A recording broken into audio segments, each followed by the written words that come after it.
342 करोड़ रुपए। अगर मैं आपसे कहूं कि इतना बड़ा अमाउंट चोरी हो गया तो आपके दिमाग में क्या इमेज आएगी?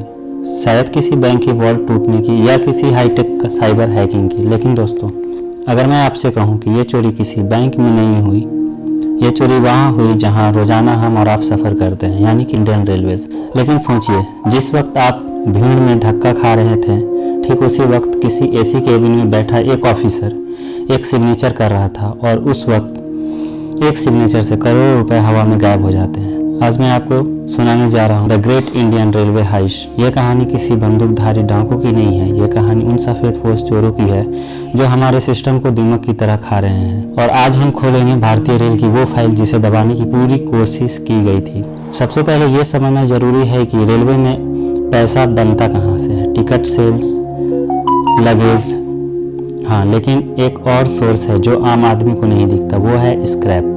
इंडियन रेलवे दुनिया का सबसे बड़ा नेटवर्क में से एक है। हर साल हजारों टन लोहा पुराना हो जाता है। पटरियाँ, कोचेस, व्हील, ये स्क्रैप खर्च नहीं है, ये पूरा गोल्ड है, यानी प्योर गोल्ड है। साल था 2024। लोकेशन था नॉर्थ ईस्ट फ्रंटियर का एक बड़ा रेलवे जोन। यहाँ कॉन्ट्रैक्टर्स ने मिलकर एक ऐसा लूपहोल ढूंढा जो किसी ने सोचा भी नहीं था। उन्होंने सोचा, स्क्रैप चोरी क्यों करें, क्यों ना हम फेक स्क्रैप क्रिएट करें। कहानी शुरू होती है एक घोस्ट इन्वेंट्री से।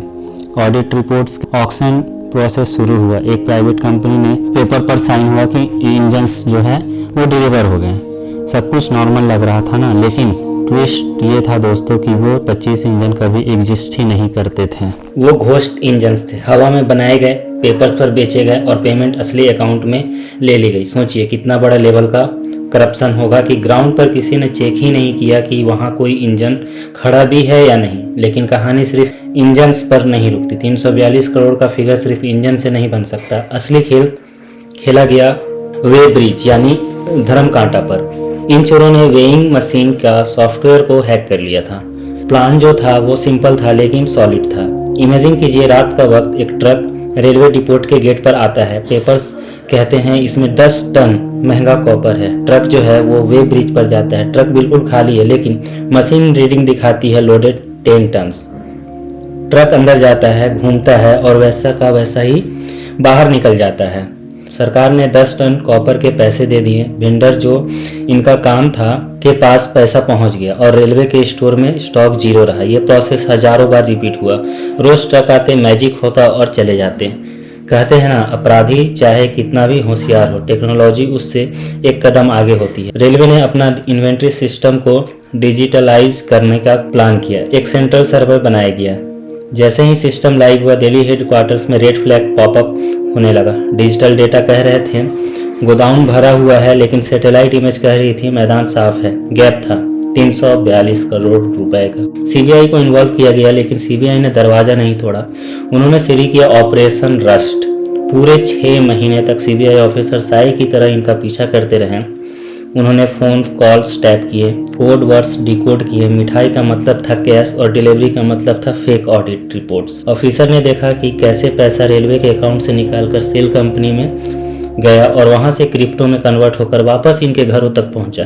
इन्वेस्टिगेशन में पता चला कि ये कोई एक आदमी का काम नहीं था, इसमें 28 लोग इन्वॉल्व थे। नीचे के वे ब्रिज ऑपरेटर से लेकर ऊपर एसी कमरों में बैठा मास्टरमाइंड तक, सबका कट फिक्स था। सबूत पक्का होने के बाद डेट फिक्स हुई 14 नवंबर। सीबीआई ने एक साथ एक सीनियर इंजीनियर के घर जब सीबीआई घुसी तो उसके बेडरूम की फॉल्स सीलिंग से 40 किलो चांदी और 6 करोड़ कैश बरामद हुआ। एक कॉन्ट्रैक्टर ने अपना लैपटॉप माइक्रोवेव में डाल दिया और उसे जला दिया, लेकिन फॉरेंसिक टीम ने उसका डेटा भी रिकवर कर लिया था। इंटेरोगेशन में छोटे स्टाफ ने हथियार डाल दिए। उन्होंने बताया, सर हमें ऊपर से ऑर्डर आता था, हम सिर्फ साइन करते थे, अगर नहीं करते तो नौकरी चली जाती। 14 महीने की इंक्वायरी और 28 अरेस्ट के बाद सीबीआई ने लगभग 110 करोड़ रुपए रिकवर कर लिया था। लेकिन दोस्तों, बाकी का 200 करोड़ से ज़्यादा पैसा हवाला के जरिए देश के बाहर जा चुका है।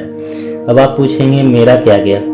यही हम गलती करते हैं। जब 342 करोड़ चोरी होते हैं तो वो पैसा कहाँ का है, कहाँ से आता है? वो पैसा काटा ट्रैक मेंटेनेंस से, वो पैसा काटा गया सेफ्टी अपग्रेड से। जब हम कोई ट्रेन एक्सीडेंट होते हुए देखते हैं तो हम सोचते हैं सिस्टम खराब है। सिस्टम खराब नहीं है दोस्तों, सिस्टम को खाया गया है। अभी भी लोग जेल में है, केस चल रहा है, लेकिन नुकसान देश का हुआ उसकी भरपाई शायद कभी नहीं होगी। इस वीडियो को शेयर कीजिए, इसलिए नहीं कि मुझे व्यू चाहिए, इसलिए ताकि अगली बार जब कोई ऑफिसर कहे कि बजट की कमी है तो आप उन्हें ये 342 करोड़ याद दिला सकें। सतर्क रहिए, सवाल पूछते रहिए।